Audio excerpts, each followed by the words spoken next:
May nakakahawang sakit na bumabagabag sa atin.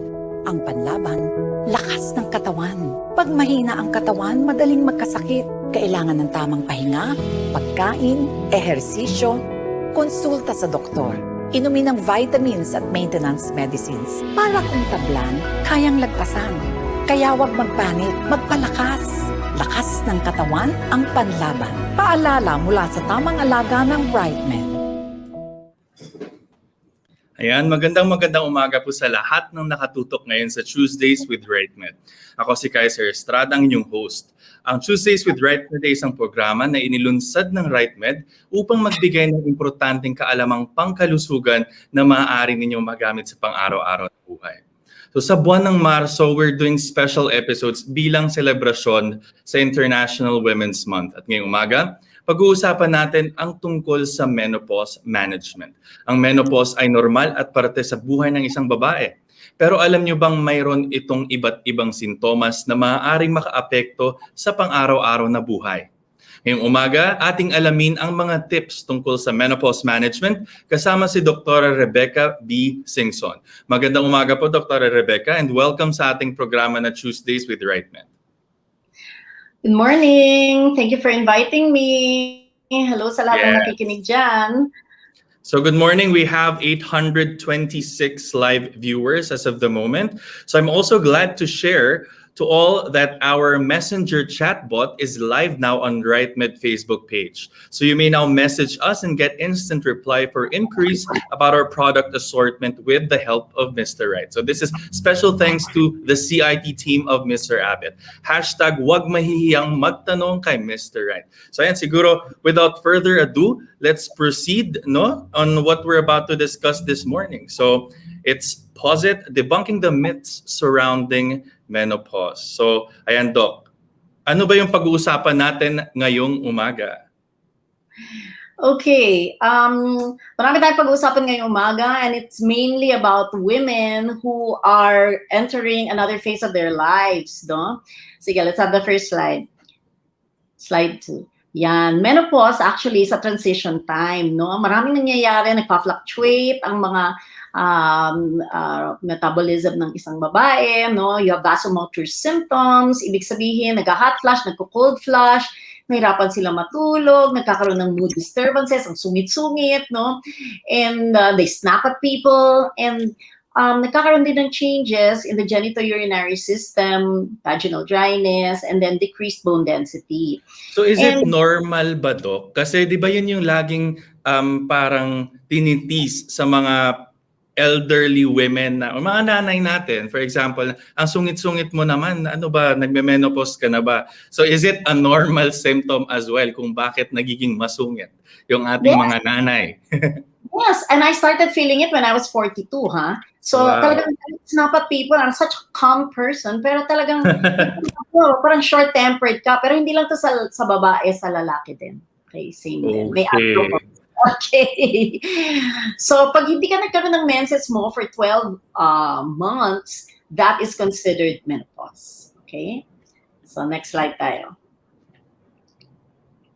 Now, there has been a 46% decline sa mga bumibisita sa kanilang OBGYN, no? Lalong-lalo na yung mga binawal lumabas sa bahay, hindi ba? 65 and above, sila pa naman yung mas maraming problema, no? So, they stopped seeking help for their conditions. Yung mga iba nga may cancer, hindi matreat ng cancer kasi nga inabot ng pandemic, hindi ba? Pero thank God for telemedicine. Nandito tayo ngayon at nagbibigay ng kaalaman. Next slide. Now, actually, may report ang WHO that the life expectancy has increased 5 years mula 2000 to 2015, kahit na despite the inequality sa access sa health service among different countries, no? And in Japan, the women expect to live longest around 87 years old, and in Switzerland, mga 81 years old. Kaya lang, because of COVID, nagkaroon ng average drop in life expectancy by 1 year. Pero ibig sabihin nito, kung halimbawa, nag-menopause ka ng 50, tapos 75 years old ka magme-menopause, di ibig sabihin, you will spend 1/3 of your life in menopause. So this is really significant, and we have to do everything to maintain the quality of our life, di ba? Next slide.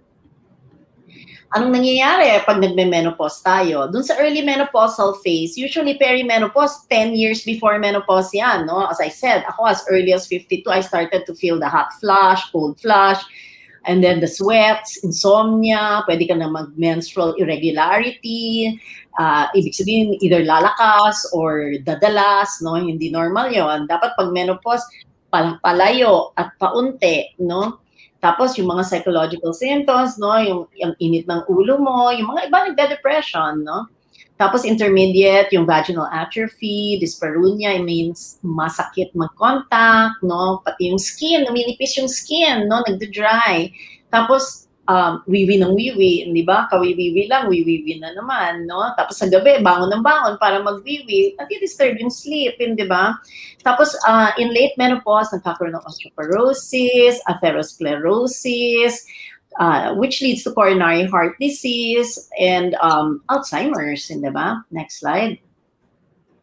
So makikita nyo dun sa next slide, yung 7 dwarfs of menopause. Pag menopause daw ang babae, nagiging itchy, bitchy, sweaty, sleepy, bloated, forgetful, and psycho. Ganyan daw. Next. Now, 56% of women in a study, no, suffered either insomnia, poor sleep quality, or both. And insomnia, nagkaka-insomnia sila kasi minsan nagigising sila in the middle of the night, pinapawisan ng husto, no? Either hot flush or sobrang giniginaw, hindi ba? And then, that's because syempre, nagpa-fluctuate yung hormone levels nila.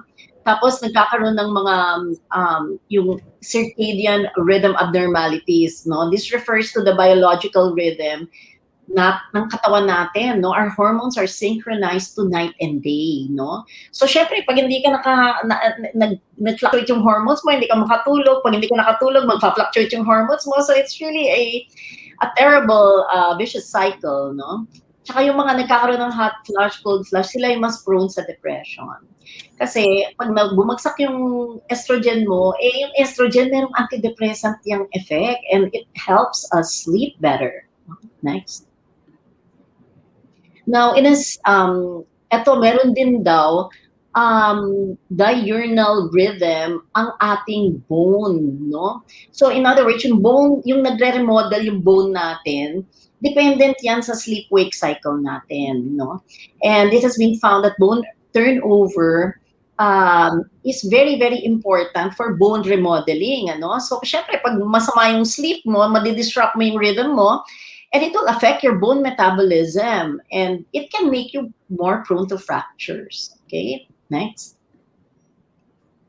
Now, in a study involving participants na over 60 years old, isang gabi na hindi ka makatulog, increase na yung gene expression mo indicative of DNA damage, no? Which will age you. Hindi lang yon. Pag na-disrupt yung sleep mo, itong mga hormone levels na to, it changes the metabolism of the body, and it increases the stress on the body. Next. And what is the consequence of that? Syempre, magkakagulo na yung sleep mo, yan ang nagre-regulate ng cortisol, glucose metabolism, and melatonin. Isang oras nga lang na ma-delay ka matulog, meron na yung percentage increase in insulin resistance. Ibig sabihin, mas mapaprone ka sa diabetes pag persistent yung increased insulin resistance. Kaya masama talaga nagpupuyat, no? You have to sleep at the right time every night, no? And then sleep deprivation enhances inflammation, increased DNA damage, decreased DNA repair, oxidative stress. So, syempre, what will that lead to? Increased risk for cancer, di ba? And these consequences may contribute to signs of aging, lalo ka magkaka-wrinkle, tapos alteration sa pigmentation, hindi ba? Hindi ka nagre-repair eh. Who wants to age, right? Next. Now, some women, they transition to menopause without experiencing psychiatric problems. Although 20% nagkakaroon ng depression yan during menopause, no? And this depression is likely due to the fluctuating or declining levels of the estrogen. And estrogen kasi, ang ginagawa niyan, ini-increase niya yung mga happy hormones, serotonin, norepinephrine, which are the ones that prevent depression. So, syempre, pag binaba mo yung estrogen, di mawawalan ka ng happy hormones, di ba? Next.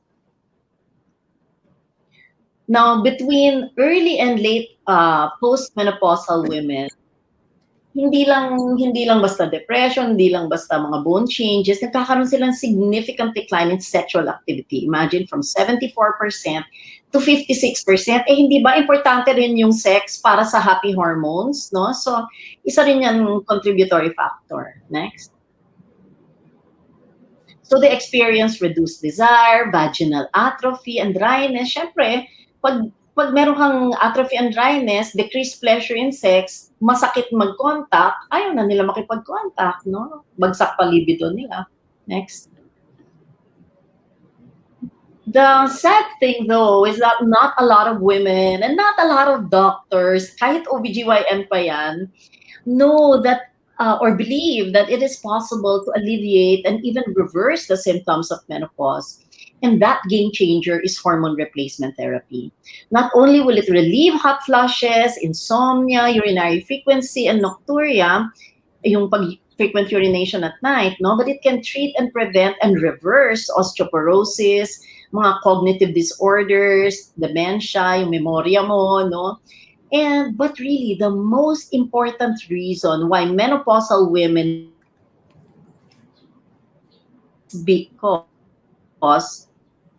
is because nawala ata ako for a while. The most important reason for menopausal women to take hormone replacement therapy is because it can prevent a heart attack. Okay, that's the most important reason. Next. The number of women who die each year from cardiovascular disease, number one killer yan sa bansa natin and worldwide, no, is higher than the number of women who will die from lung cancer, breast cancer, colon cancer, endometrial cancer in any age group. So if you compare yung mortality rate ng heart disease and stroke with the mortality rates for lung cancer, breast cancer, colon, and endometrial cancer, it is very clear na yung heart attack, yung cardiovascular disease, not cancer, is and should be the main health concern of elderly women. In fact, 1 out of every 2 women will eventually die of heart disease or stroke, but only 1 in 25 women will die because of breast cancer. So huwag kayong matakot sa breast cancer. Matakot kayo dun sa heart attack pag hindi kayo nag-hormone replacement therapy, no? The incidence of heart disease, including coronary artery disease and stroke, is rare in premenopausal women. Pero once nag-hit ka ng menopause, heart disease is the most frequent cause of death in women, lalong-lalo na over the age of 50, which is about the time of menopause. Next. Doc, before we proceed, I'll ask a question lang muna regarding hormone replacement therapy. Is it a new therapy here in the Philippines, or has it been matagal nang pinapractice and hindi lang aware yung most of mga tao na ginagawa ito? Well, personally, I have been on hormone replacement therapy for 20 years na. So this therapy has been around even longer than that, no? Yeah. So I mean, I have older women who have been on hormone replacement therapy. Although the choices back then were not oral lang ang hormone replacement therapy nung time na yon. I started transdermal, and I'll explain later what the difference is. Okay. All right. So what does menopause do to the cardiovascular system? Menopause and aging leads to physical inactivity, no? I think you can go to the next slide. Ayan. Yung menopause and aging, it will lead to physical inactivity. Nagkakaroon ng mood swings, nagkakaroon ng atrophy, which is the atrophy of the muscles is called sarcopenia. So syempre, yan, tumataba na tuloy yung menopausal woman, no? Now, the decline in estrogen is associated with increased visceral fat, no? Alam mo, iba yung fat na galing sa arms and legs at iba yung fat na sa tiyan. Pag malaki yung tiyan mo, lalong-lalo na pag mas malaki na yung tiyan mo kaysa sa boobs, that's a really bad sign. Visceral fat is where the toxins of stroke and heart attack nakaimbak dyan, no? So, nagkakaroon ng pangit na yung lipid profile nila.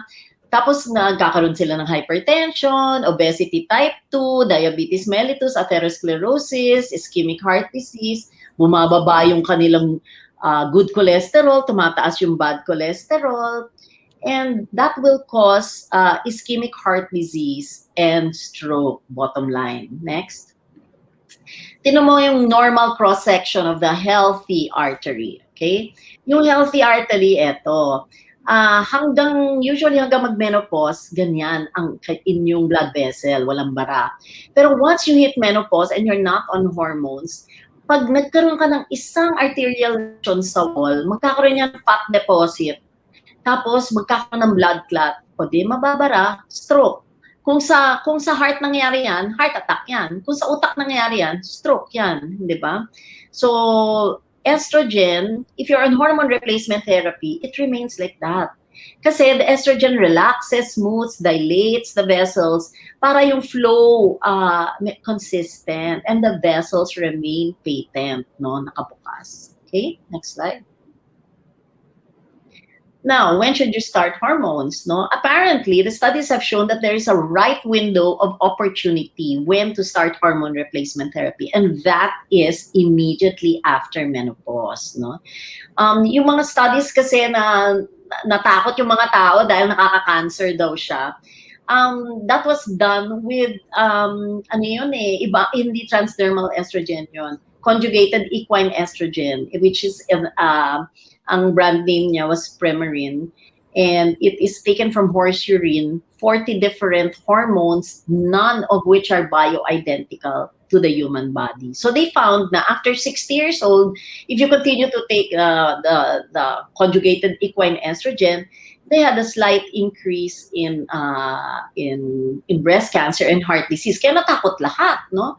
Pero actually, hindi mo ma-deny yung cardioprotective effect ng hormone replacement therapy. And nowadays, the hormone replacement therapy we use, hindi na katulad nung araw na ginagamit yung horse urine, no? We have bioidentical hormones na kapareho ng hormone ng human body. So hindi yun kapareho nung araw na hormone replacement therapy. Okay, next. That's why I'm saying that not all estrogens are created equal. Merong oral route, merong transdermal route. Anong difference, no? If you take something orally, kahit bioidentical pa yan, no? Or kahit yung pa yung galing sa horse urine, anything you put in your mouth, 80% will pass through the liver, and the liver will destroy 80% of a drug. So, nagkakaroon ng metabolites yan in the liver, which can increase coagulation and metabolites that can increase the breast cancer eventually after 10 years of use. In the first 10 years of use until you're 60, wala namang increased risk for breast cancer. That's with oral estrogens, no? Pero if you apply these estrogens transdermally through the skin, diretso yan to the bloodstream without passing through the liver. Also, if you transvaginally, parang transdermal din yan, hindi na dumadaan sa liver, diretso na yan. So, ibang-iba yung benefits ng transdermal and transvaginal. Kaya pasalamat ako nung nasimulan ko yung hormones, transdermal na ako from the start, so I can use it only until I grow old, no? Next. Now there is, as I said, a difference because most of the studies that showed an increase of breast cancer after 10 years of use or after 60 years old, as I said, were done with conjugated equine estrogen. Whereas if you take the transdermal bioidentical estrogen and then you use natural progesterone in the micronized form, no? So ito yung mga eksaktong chemical configuration ng hormones sa body natin. There is no increased risk for breast cancer. Kaya huwag kayong matakot sa transdermal or transvaginal hormone replacement, no? There is no increased risk for breast cancer, stroke, thromboembolism, or gallbladder disease. but it will improve your quality of life, no? Especially in menopause. It will protect you from a heart attack, and it will protect you from osteoporosis and protect you from sarcopenia, yung mga nalalaylay na yung mga muscles nyo dyan, hindi ba? Dahil sa menopause. And more importantly, if it's transdermal or transvaginal, you can continue the therapy as long as you live because of its anti-aging benefits, no? Next. Now, transdermal hormone therapy was proven to relieve even the hot flush, cold flush, the vaginal atrophy, the mood swings, the depression, the sexual dysfunction. It reverses the osteoporosis, prevents the cognitive decline, yung pagkaulyanin, no? And then collagen loss or wrinkling, no? Next. Now, transdermal and transvaginal hormone replacement therapy, but not oral hormones, reduce the risk of myocardial infarction or heart attack. No? So talagang kailangan transdermal or transvaginal para may cardiac protection. Next. And transdermal estrogens do not increase the risk for stroke. No, I'm showing you the different studies. Talagang yan, in various countries, mga maraming nag-participate na subjects in those studies. Next. Now, another study showed that vaginal estrogens lower the risk of heart disease with no increased risk for stroke and thromboembolism. Next. Most importantly, vaginal estrogens have no increased risk for breast cancer, endometrial cancer, and colorectal cancer. Next. And vaginal estrogens reduce the risk for hip fractures and death. Next. So in relation to COVID, there has been some research na nagsasabi na estrogen may be somewhat protective for women exposed to the coronavirus. So those who are not on HRT may be more at risk than those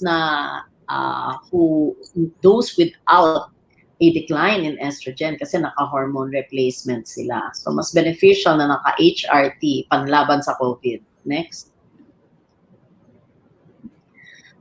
So the current management of menopause involves like for your giving estrogen and progesterone. So sa mga merong hot flash, cold flash, symptoms, no?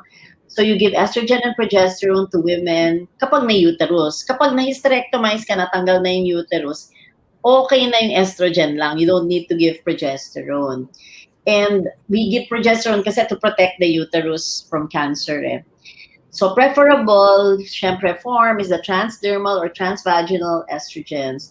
There's another drug in the market called Tiblone, which may be given for osteoporosis, hot flashes, sweating, insomnia, headache, and vaginal dryness. But it's not bioidentical. No? It's a synthetic drug. It also has positive effects on sexual well-being and mood. It also improves dyspareunia and libido. And kaya nga lang, it can increase your risk for a stroke. So next, kasi oral siya. Now, for the vulvovaginal atrophy of menopausal women, which leads to frequent urination, masakit mag-sexual contact, or vaginal dryness, ang pinakamayigi dyan, vaginal hormones, vaginal estrogens, no? As well as moisturizers and lubricants. In Europe, they have an oral tablet that can promote vaginal lubrication, although hindi pa available dito. Malapit na siguro. It's called ospemifene. And then we also do vaginal laser. You need to know about this because instantaneous ang effect nito. In one session, mare-reverse na yung pain during intercourse, mare-reverse yung vaginal dryness and atrophy. So let's show the video, the next slide, on the vaginal laser. Sige. Play the video. Kaya ba? Yan.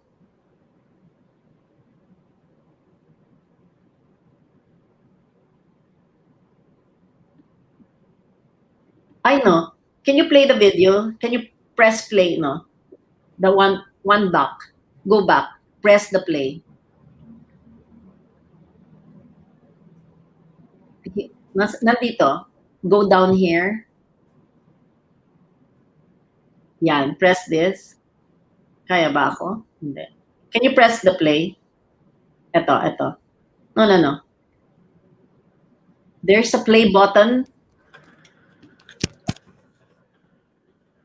Can you see the play? Yeah, press play. Ay, ayaw.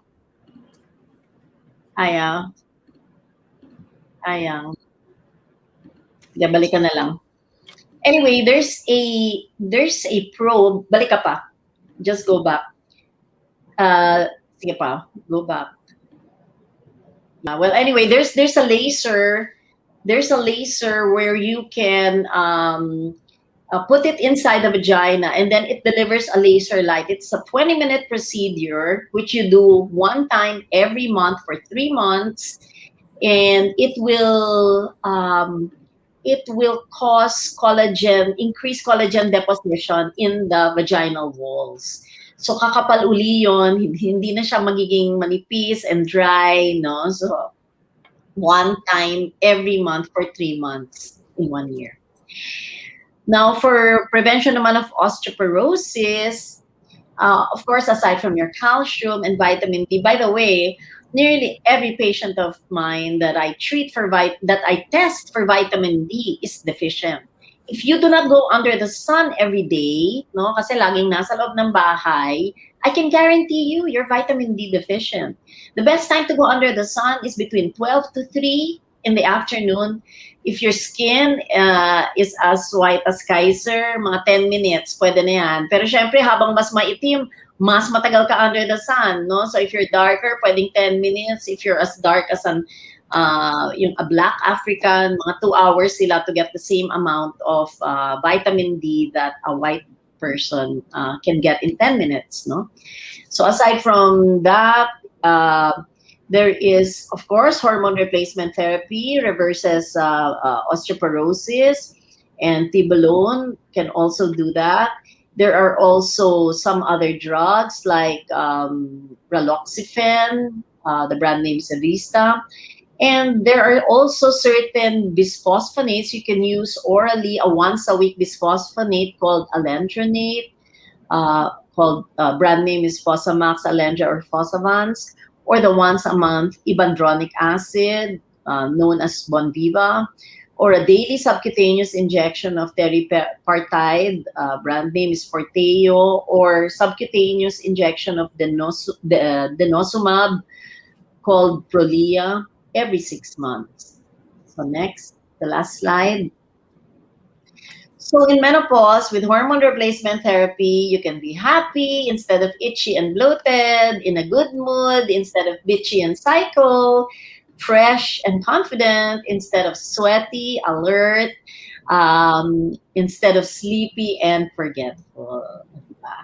Thank you. Ayan. All right. So I think this is the time that we answer the questions of our audience. But before that, huwag kalimutang i-like ang Facebook page ng RiteMED at abangan ang aming weekly episodes para direktang makapagtanong ng live kasama ang aming mga espesyalista. At para sa inyong daily vitamins at ibang medicines, you can also check RiteMED products available in Lazada and Shopee by typing Right Store. So siguro let's proceed now with the first question. This is coming from Christine Andres. Sabi niya, pag may menopause ba, automatic na makakalimutin na? Hindi naman automatic yon. It depends on how much you exercise your brain, hindi ba? Kaya nga sinasabi nila, one of the very good exercises is mahjong, actually. Another is Sudoku, the puzzle na Sudoku, no? So, I mean, that's why for me, I'm 63 years old. I don't dye my hair. I've been on hormone replacement for 21 years. And I'm an obstetrician gynecologist, and I never plan to ever retire as long as, I can do justice to my patients. Kasi for me to retire is to be retarded, hindi ba? Iba yung ginagamit mo yung I perform robotic surgery, it's a very sophisticated type of performing surgery. You need a really, really high training to get to do robotic surgery. So, all these skills that you're challenging your brain with is very important para hindi ka maging ulyanin, di ba? So, if you don't use it, you lose it. Wow. All right. Let's just let the record straight. 63 years old. Tama ba, Dr. Rebecca? Yes, 63. Wow. That's amazing. That's really amazing. So, Yeah. ayan. Eto, sige. Eto, katanungan natin mula kay Marlene Pailmao. So, kailangan ba na 12 months walang period to be menopausal or pwedeng pa-skip na period as an indicator of menopause? Well, syempre, by definition, kailangan 12 months straight na walang mens, no? Or, alternatively, you can just do an FSH test. It's a blood test of follicle-stimulating hormone to see if you're in menopause. If your level is above 35, menopause ka na. So, kahit na nagkakagulo pa yung menses mo. So, I start the patients now on hormone replacement therapy as early as when they start showing symptoms or pag 35 na yung FSH nila. All right. This one is coming from Althea Chu.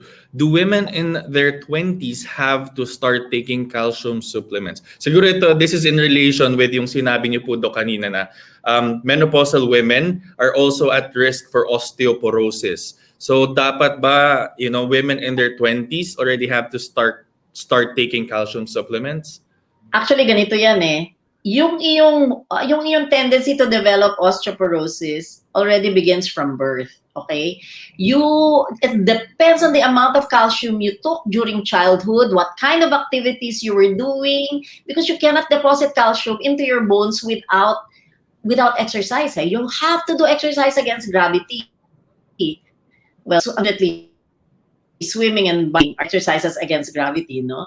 But walking is, jogging is, although it jars the knees, no? And then most of the calisthenics, no, they're all exercise against gravity. So if you were an athlete, no, so usually magaganda buto nila, no? Now, once you hit 25, it's all downhill from them. So it's the amount of calcium that you had invested to deposit into your bones from childhood up to about 25 that determines the height of your calcium content in the bone. After that, it's pababa na, no?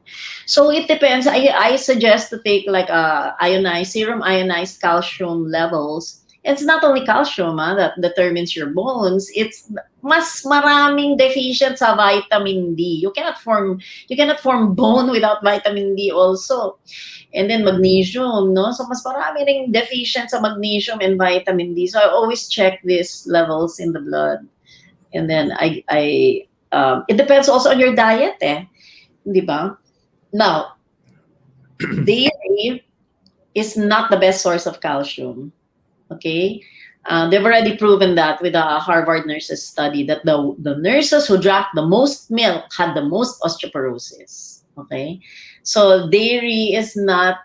In fact, for Asians, I've proven that dairy is very inflammatory to Asians. No, kasi we're mostly lactose intolerant. Can't do anything. It's genetic. No, so you have better sources of calcium from lato, from green leafy vegetables, no? That's why seaweeds, ganyan. Those are better sources pa. Amazing, new knowledge. So this one is coming from Ces Arboleda. And this is, I think, also interesting. In spite of the many changes before and during menopause, what can we look forward to after menopause? Meron bang dapat i-look forward? Oh my God, do you know that I feel 18 inside? I am an 18-year-old trapped in a 63-year-old body, So for me, there's no difference between my being menopause and my not being menopause. I mean, I still live my life the way I ever did. I do high-intensity workouts with my 27-year-old twins. Wow. We used to run marathons together. I mean, your limitation is your brain, no? Of course, number one. But number two, it also depends on how you treat your body. It's not only hormones, it's also what you're eating on a daily basis. Like, we never eat carb and sugar in my house. I raised my children with no sugar. I did not want them to realize that sugar is good for you, or it's masarap for you, because it's so bad, no? I mean, in fact, if we just struck off rice, tinapay, pansit, and sugar, nobody would develop diabetes na siguro, diba? When we have one of the highest incidence of diabetes in this country, diba? So Exactly. it's really how, yan ang isang kailangan tanggalin nyo sa diet nyo. I stopped eating rice when I was 13. Wow. So I don't do carbs, no. In our house, we just do quinoa and then gulay and prutas. And ulam, of course, no? So it's best to eat what God has given you for your body to get nourished. He gave it through nature. So what you eat must come directly from a tree, tumubo sa halaman, or nanggaling sa hayop. Walang puno ng tinapay, walang halaman ng cake, hindi pinipitas ang pasta or pansit, so we don't eat that in my house. Okay. Amazing. Okay. Ito po, this is a question coming from another live stream. This is from Flores Lynn. Sabi niya, I have been in hysterectomy operation by forced menopause. Is it possible pa rin mag-undergo ng ganitong therapy? So I think this is the HRT, because nakakaramdam ako ng hot flashes and knee aches most of the time. Definitely. I mean, you should have been given hormone replacement therapy, and it's much, much more simple to give hormone replacement therapy to a woman na wala ng uterus. Kasi you can just do either vaginal estrogens or you do transdermal estrogen na parang lotion, and that would remove the hot flush. Now, regarding the knee pains, maybe you have to put your weight down to the normal BMI. Normally, pag menopause, no, tumataba na yung mga babae, kaya your knees are not designed to take that, no? So that's one of the first things I do. I bring down the weight of my patients.